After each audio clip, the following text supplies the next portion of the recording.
प्रभु तेरी वाणी जीवन की रोटी, नैनों की ज्योति अंधेरा मिटाती।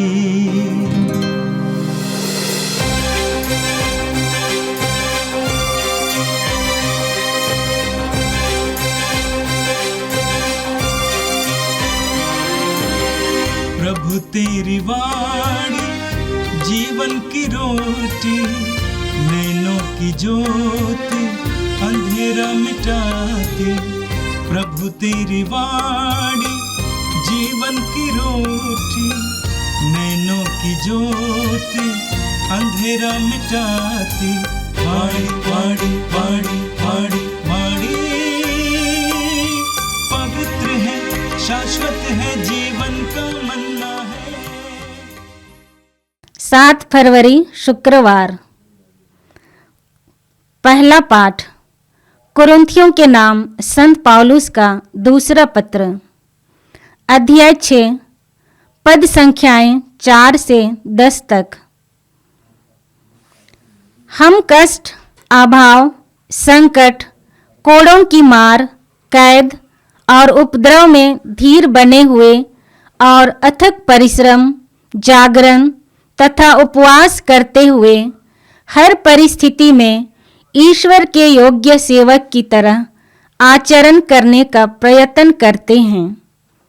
हमारी सिफारिश यह है: निर्दोष जीवन, अंतर्दृष्टि, सहनशीलता, मिलनसारी, पवित्र आत्मा के वरदान, निष्कपट प्रेम, सत्य का प्रचार, ईश्वर का सामर्थ्य।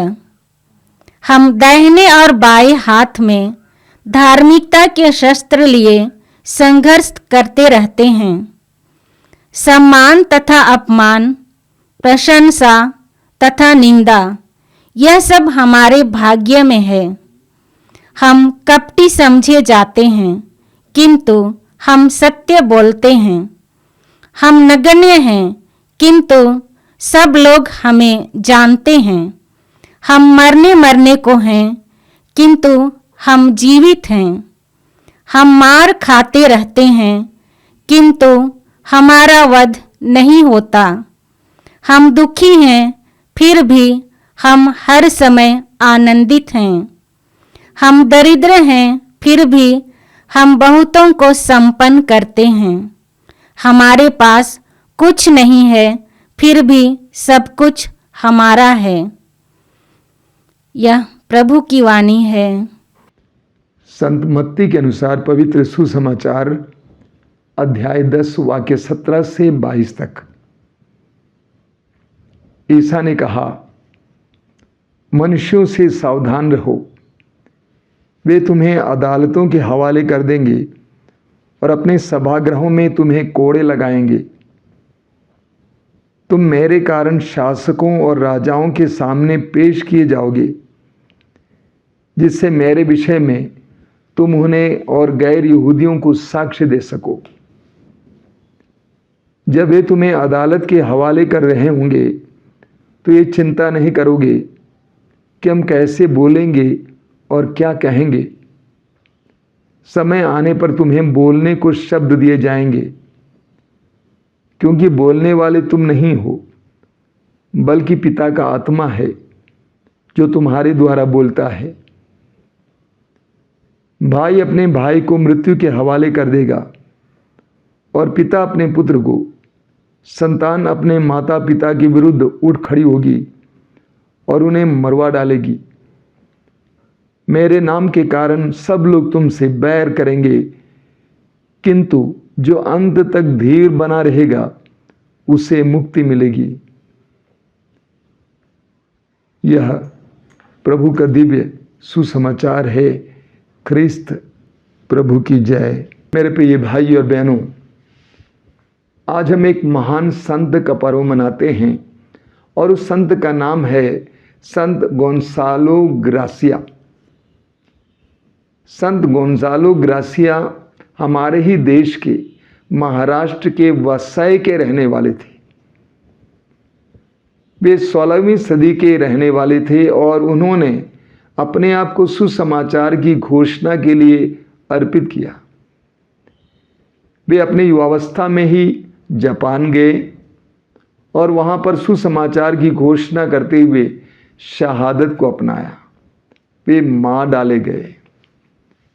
कलीसिया के इतिहास में हजारों लाखों शहीदों के बारे में हम पढ़ते हैं, जिन्होंने यीशु के नाम पर ईश्वर के राज्य के लिए, सुसमाचार की घोषणा के लिए अपने आप को समर्पित किया है, जो मार डाले गए हैं। हमें इस बात को जानना चाहिए कि हर शहीद यीशु मसीह के दुखभोग और मृत्यु का ही सहभागी बनता है। संत पौलुस कोलोसियों की पत्र के अध्याय 1 उसके वाक्य 24 के दूसरे हिस्से में कहते हैं कि मसीह ने अपने शरीर अर्थात कलीसिया के लिए जो दुख भोगा, उसमें जो कमी रह गई है उसको मैं अपने शरीर में पूरा करता हूं। यानी हर शहीद यीशु के दुख भोग और मृत्यु में शामिल होता है, सहभागी होता है। आज का पहला पाठ कुरिन्थियों के नाम संत पौलुस के दूसरे पत्र के अध्याय 6 से लिया गया था।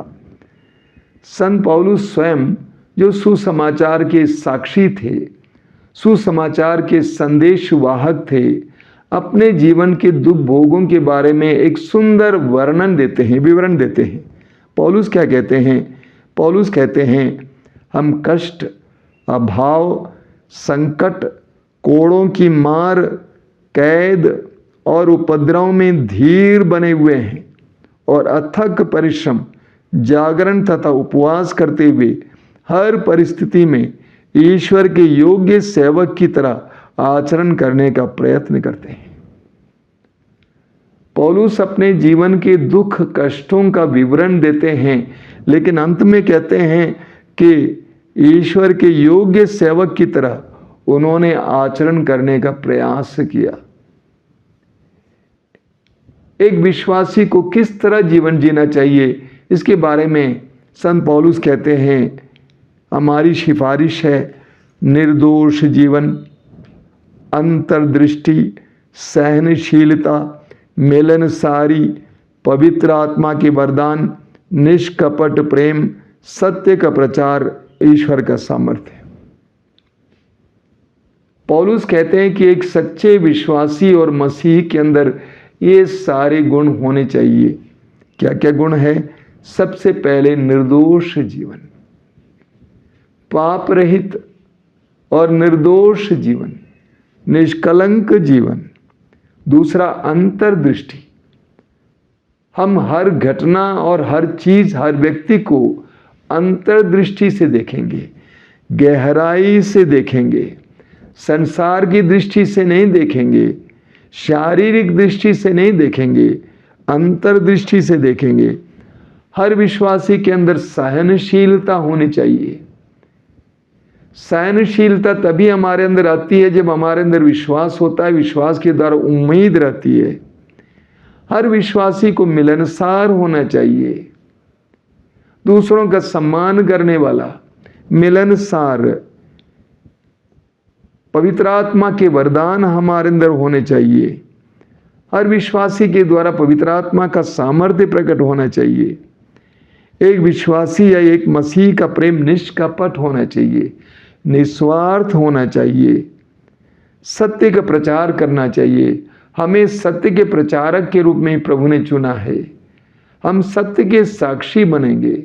यीशु ने कहा, मैं ही सत्य हूं, और हम सत्य के साक्षी हैं। और हर विश्वासी के अंदर, हर मसीह के अंदर ईश्वर का सामर्थ्य होना चाहिए। वही हमारी निधि है, वही हमारा खजाना है, ईश्वर का सामर्थ्य, ईश्वर की शक्ति।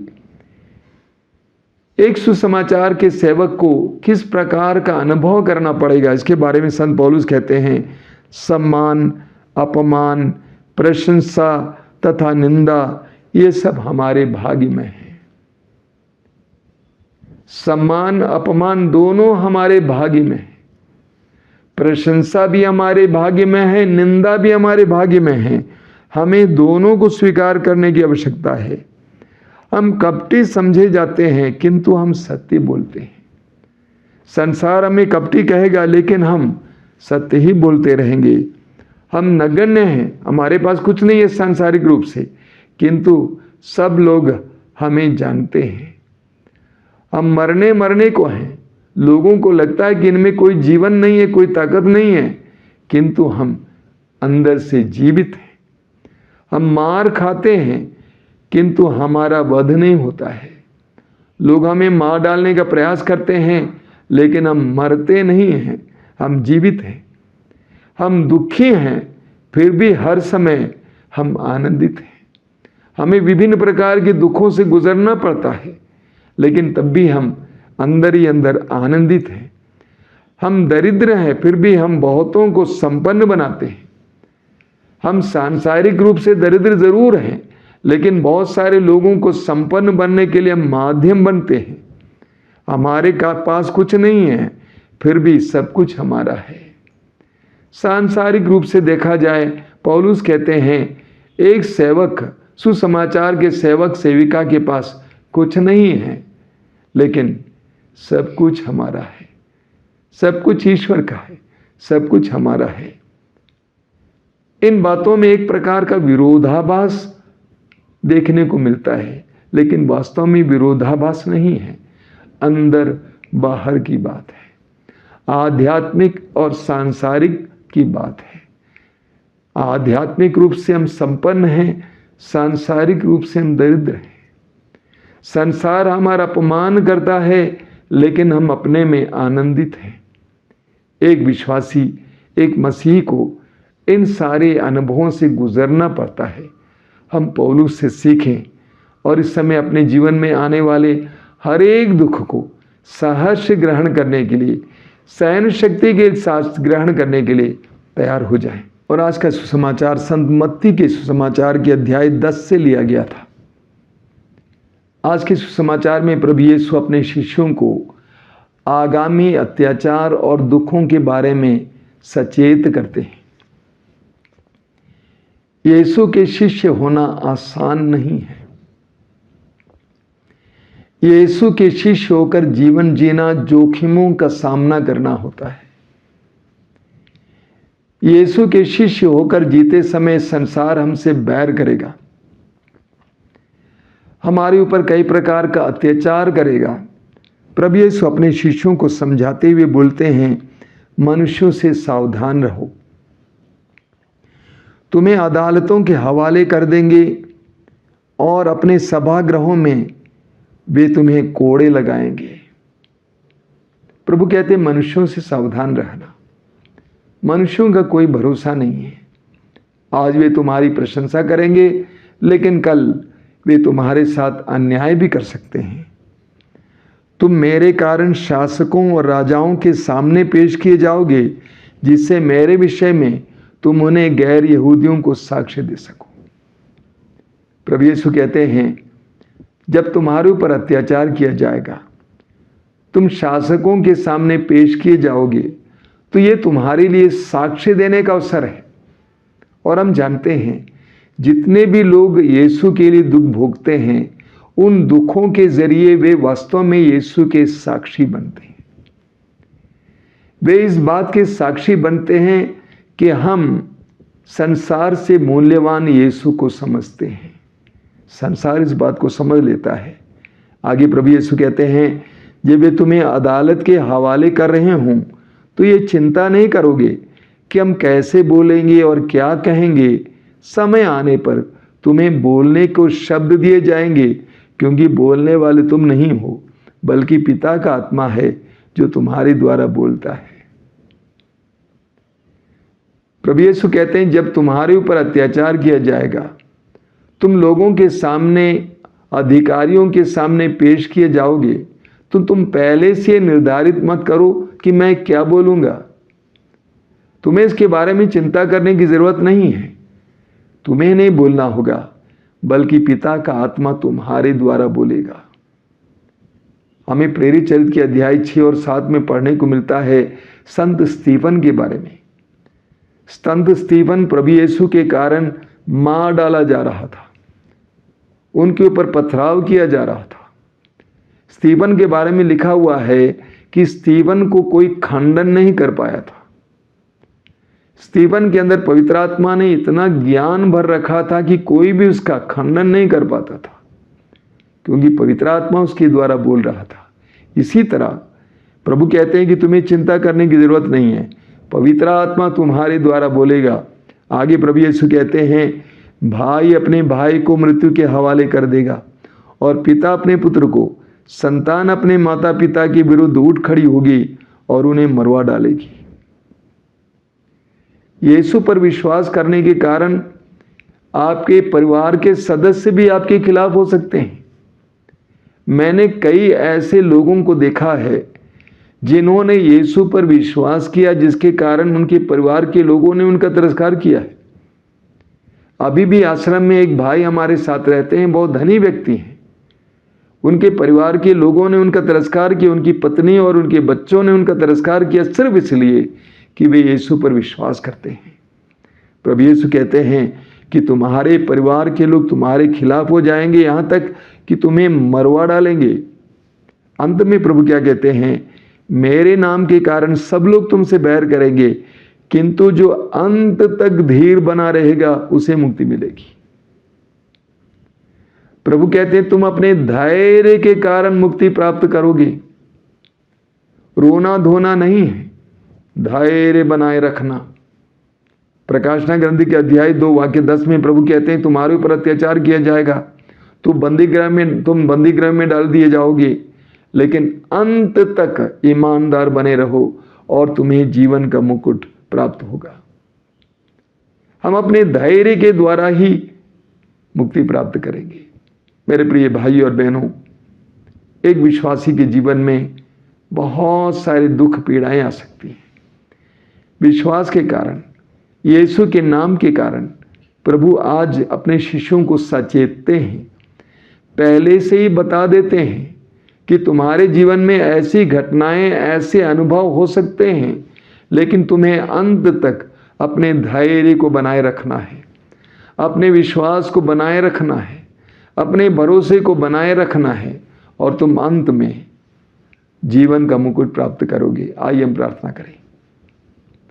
आज हम विशेष रूप से उन सभी लोगों के लिए प्रार्थना करेंगे जो सुसमाचार के लिए, ईश्वर के राज्य के लिए, यीशु के नाम के लिए इस संसार में अत्याचार सहते हैं, विभिन्न जेलों में बंद पड़े हुए हैं, उनके ऊपर कई प्रकार की बाधाएं आई हैं, उनके ऊपर कई प्रकार के अत्याचार हो रहा है।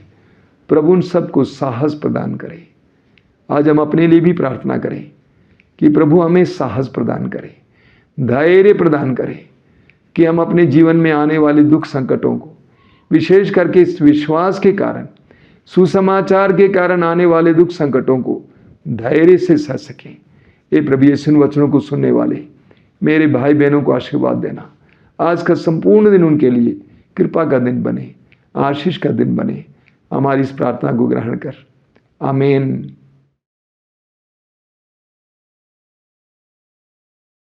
प्रभु तेरी वाणी जीवन की रोटी, नैनों की ज्योति अंधेरा मिटाती। वाणी वाणी वाणी वाणी वाणी पवित्र है, शाश्वत